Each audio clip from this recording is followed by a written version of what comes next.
Good afternoon, good evening, or good morning, depending on when you're viewing this. And this is a special day with me because I have my wife with me on this live, and it's a treat to have her with me because she don't normally come out here and do these. But we said we were going to make a conscious effort to do these a little bit more often with just her and I instead of just me. So this is a very special one to me because I am celebrating 30 years of sobriety. I've been clean off of drugs and alcohol since 1995, June the 6th, 1995 to be exact. Mm-hmm. And here we are, June the 6th, 2025. It's monumental. Monumental. And I'm so excited. I mean, I was having this conversation with my wife just a few days ago when I said, I started smoking weed and drinking in 1972.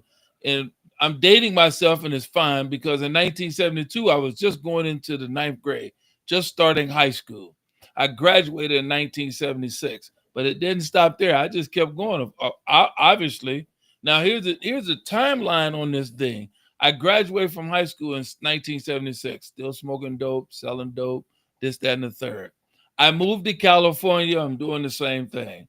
I'm really moving fast on this because there's a lot of details in between. I don't want to go into all the detail. I'm just giving you a brief, broad stroke overview of this. So hit the like button, hit the share button, whichever one it is. Give us some hearts, give us some thumbs up. These things, and just tag somebody that may be celebrating sobriety today, because every day is a monumental day because it says the journey of 1,000 miles starts with one step. And I've been taking it one day at a time for 30 years. And it's been a beautiful thing. So in California, I go to California. I'm in California for a little while.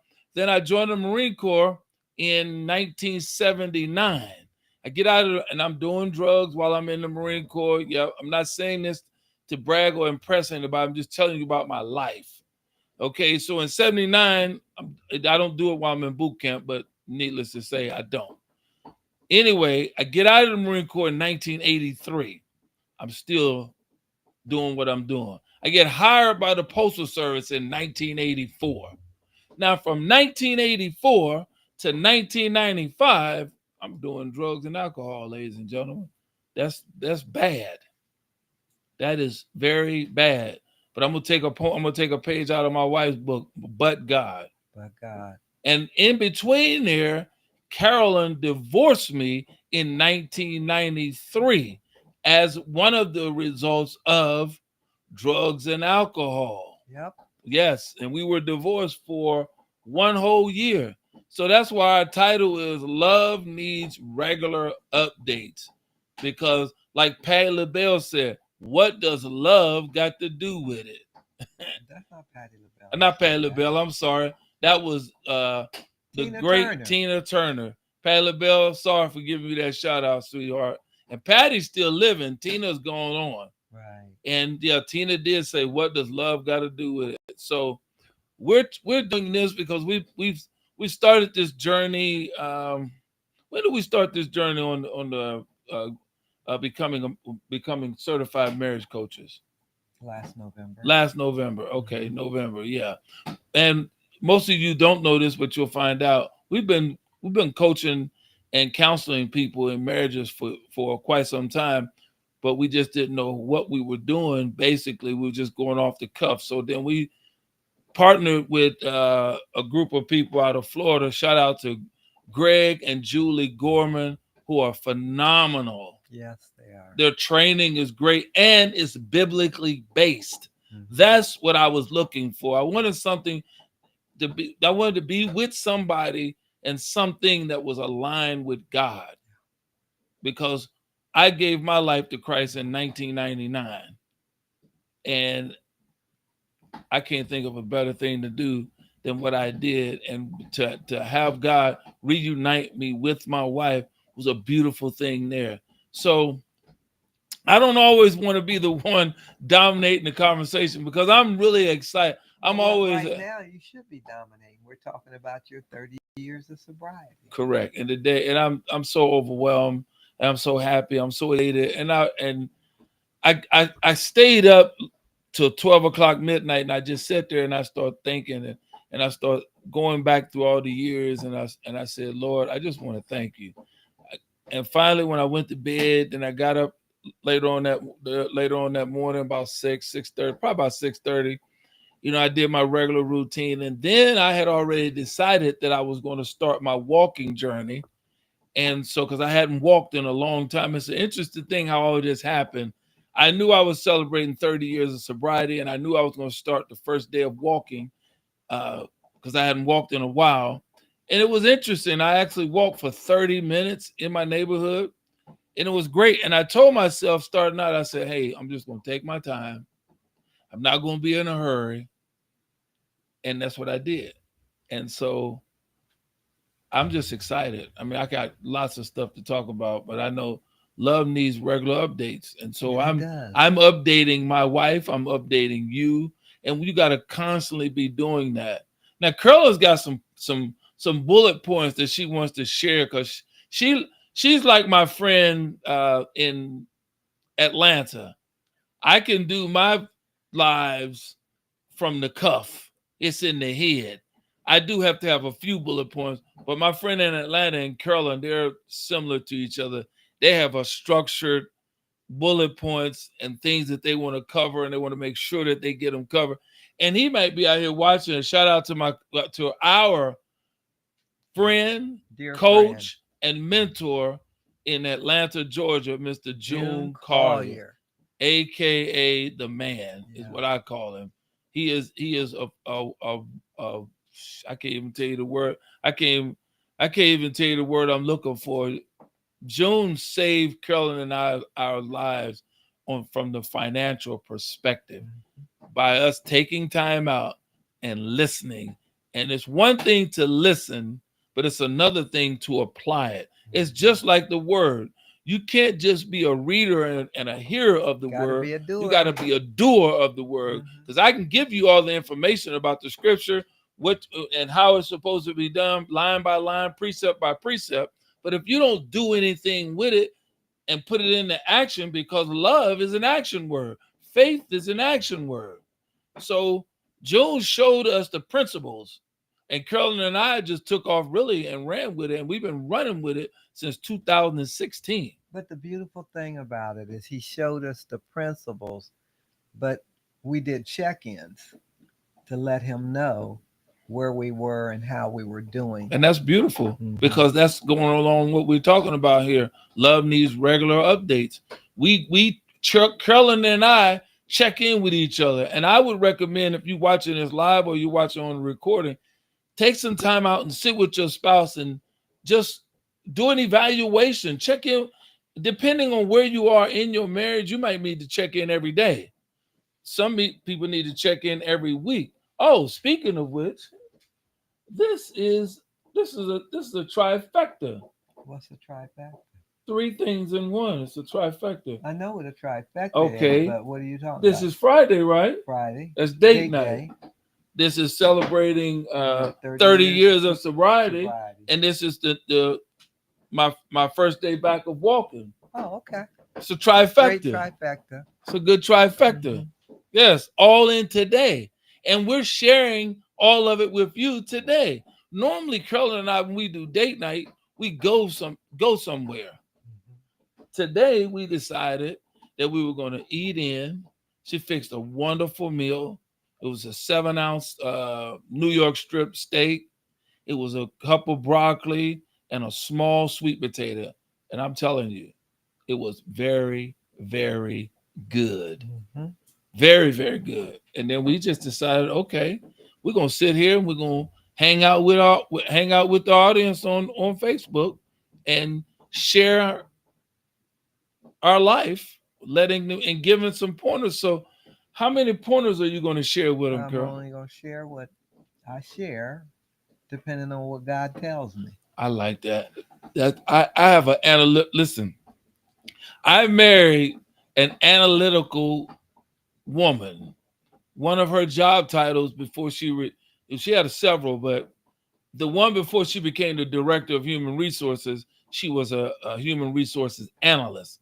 So they got data in and they analyzed it and gave it to their boss based off their analysis of what it was that they were analyzing. That's what I can barely shoot you on what that looked like. That's correct. As a HR analyst. Mm-hmm. So Carolyn likes to analyze. She needs to know the why behind the what at all times. Mm-hmm. You know, It helps me. or it won't make any sense. If it doesn't make any sense, Carolyn's gonna keep on asking you a question. Now, do I hear you to say this? Are you saying this? Is this really the way this is supposed to be? So I have to be On your toes. yes, very. And it's a beautiful thing, though. It helped me. It helped me. So sure. First point, relationships are dynamic, not static, Meaning, like software. ooh, It needs to be updated ooh, on a regular basis. ooh. So you've been with somebody for 5 years, 10 years, 15 years. If you haven't done some updates, you're probably going to find out you don't even know the person that you're married to. Now, wouldn't you say that that would be like just going through a relationship blind? Kind of. Yeah, because if you're not checking in with that person, and I can relate to that because before Christ, we weren't checking in. We were like two ships passing in the night. Mm-hmm. She was working in the day, I was working in the night. We couldn't see each other on the weekends because I was working on the weekends and Carolyn was off on the weekends. So we tried to make it work as best we could. It was a difficult and a challenging thing, but we weren't having regular check-ins. Now, ever since retirement, oh my goodness, we check in on a week. Actually, Carolyn and I, to be honest with you, we check in on a daily basis. Yeah, but stop and think about it. And I didn't mean to cut you off. No, that's good. You've been married to somebody for years, Mm-hmm. but you don't check in with them. Y'all just kind of do whatever without any thought to what has changed that should change the way you do what you do. That's good. In other words, the person I am today is not the person I was in January. That's correct. You change day to day. That's correct. And when you don't do checkups with one another, you really don't know that you're meeting your spouse's needs. That's good. That's and you know what? And that's interesting you say that because if you don't have a regular checkup, you won't know. It's just like when you don't go do regular checkups at the doctor. Or the car. Or the car. Oh, especially the car. Mm-hmm. Here we got people driving around months and months on end and not even changing the oil. And then they wonder what happens to their vehicle when you not why is my vehicle not working? And the mechanic asks you, when's the last time you because he's looking at the oil and it's like Texas filthy. tea. It's filthy. And he's thinking, well, when's the last time you checked this oil? Mm-hmm. And you telling him, I've never checked it. Or it's been 6 months. And so you don't want to go that long not checking up and updating in your marriage. Because actually what's going to happen is, you can correct me if I'm wrong, you're gonna look at that person that's gonna be like as a stranger. Mm-hmm. Like, I don't even know. Like, we got married in 1990, but here it is in 1992, and I have no idea who you are. You're a stranger. You're a stranger. I don't know what you like. You just been going through the motion, and there's a lot of little variance to that, why that could actually happen like that, because you could have been raising your children. You could be working 2 busy jobs, different hours, and you just haven't really taken the time out to make an assessment. And we often tell couples, no matter what you're going through in your life, raising your kids and working your job, you still have to schedule a date night. Right. You have to unplug and check into one another. Mm-hmm. Because if you don't, you're going to wake up one day and the kids are going to be gone, and that's going to be a stranger laying beside you, literally, because you never checked in on a regular basis. You just... Well, let me just say this on that issue of the children are now gone. Right. when the children are there, they get pretty much more of your attention than your spouse does. They do. So you're more worried about, how the kids are doing on their grades in school, what colleges they're going to go to, things like that. Right. They go off to college and now it's just you and him. And you find out, I don't even like you. That's deep. COVID exposed a lot of people. Yeah, I did. And Carolyn and I can speak from experience on that because we had already COVID came in 2020. Carolyn and I had already been working from home and being at home since 2006 and 2008. Mm-hmm. The only thing that COVID did to change us a little bit was we weren't able to go out on our date night and go out and eat ice cream and sit and watch people. Yeah. So we were people. We did a lot of people watching, and we were checking in. We would go to the movies, then sit out there with our ice cream and just watch people. Right. But when COVID, when people that weren't doing that, we found out, and we didn't do a survey on that, but a lot of marriages went into divorce during COVID and after COVID because they realized we don't even know each other because they weren't doing regular updates and check-ins. You got to do this on a regular basis. I promise you, if you want this thing to work, if you want to have a successful and a healthy marriage, you got to check in on a regular basis. So when you talk about updates give an indication of an effort. You're looking at it, you're assessing it, you're making decisions on what you find. So you've got a conscious effort in your relationship, and that has a tendency to strengthen your marital relationship. I think so. And I've always talked about this on having an open lines of communication, but having an effective open lines of communication, meaning we're communicating right now. But when you have an effective open lines of communication, you're coming up with some resolutions. You're finding out what they like, what they don't like, what it is that they think you should do, how you feel about some things. What, I don't like this. Okay, don't go into a shell. Talk about it. See, I find out a lot of times in marriages, couples aren't being transparent with one another. See, that same thing that you did when you first met them and you were dating them, you still have to go through that.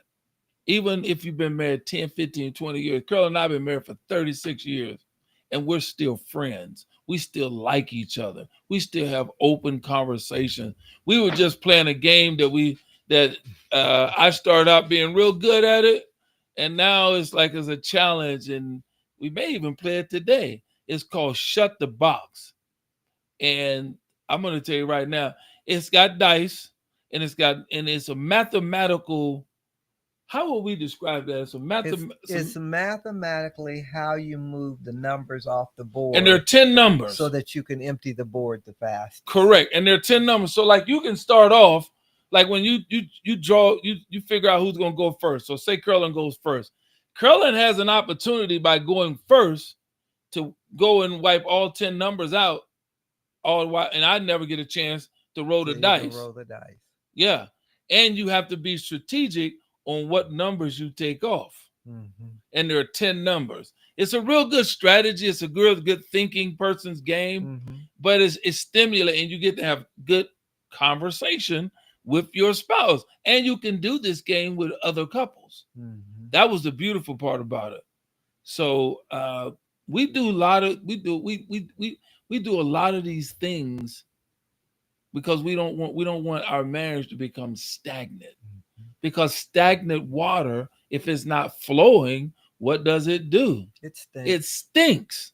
So if your marriage is not flowing and you're not keeping the lines of communication open and you're not asking yourself, when's the last time you checked in with your spouse and said, hey, how you doing?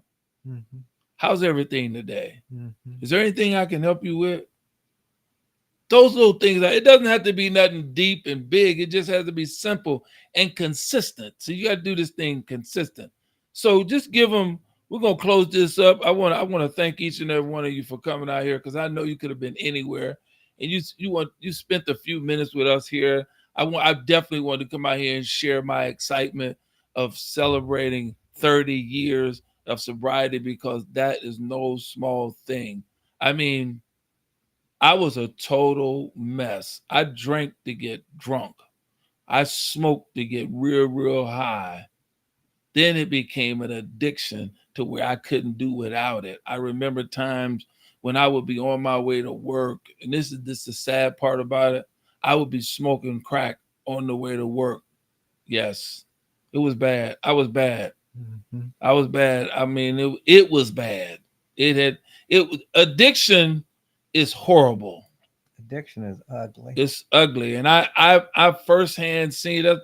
That's why I sat there and I kept just thanking the Lord, like, Lord, you know what? I want to thank you because I'm not supposed to be here before you having this conversation. And not only that, having my wife with me right beside me, especially all of the foolishness that I took her through all those years, and she didn't deserve that. That's the part. She didn't deserve that. Yeah. She didn't sign in for that. And I brought all that pain and anguish on her. So thank you for standing by me, honey. And even though But God, you divorced me, but God. yeah, yeah, I love you. So hit that QR code down there if you somebody that says, hey, I've been praying for a better marriage. Carolyn and I can truly help you and possibly put you in the right direction. Mm-hmm. And you can read the information. You can set up a call with us. This wasn't a commercial. This was strictly me sharing my life, us sharing our lives, but we want to help somebody because we know that marriages are not growing like they should grow. Mm-hmm. So one of the things I would say before we close, Right. you want to check in, you want to check up before you check out. Yeah, you might want to put that in the comments. You might want to put that in. You want to check in, you want to check up before you check out. Mm-hmm. Because you already know what check out gonna be. That's the divorce. Because that's what happened to us. Exactly right. That's a good point, Carl. Yeah. So with this said, I'm gonna say, hey, God willing, and the creek don't rise. We're gonna do another one. We're gonna do our best to do this on a weekly basis to check up with you and check in with you. And if anybody got any questions, any comments, just hit that QR code. We're making it real simple for you to hit the QR code, book a call with me and Carolyn, and let us see if we can help you. Because we know that some marriages need help. Because the reason why we created this is because we needed help. And there was nothing there to help us. And we were doing a lot of it by trial and error. And we want to make it so you don't have to do all this trial and error and go through a whole lot of pain. At least get you some kind of relief. So because what you don't want to do is you don't want to get into a situation where you start going through a divorce, and in that process you're talking about all the things you used to do, come on, that you no longer do, come on, that you had quit doing, and no one said anything. We both love you. We love you. We both love you from the bottom of our heart. God loves you more. So just understand you need to check up and check in regular. To God be the glory.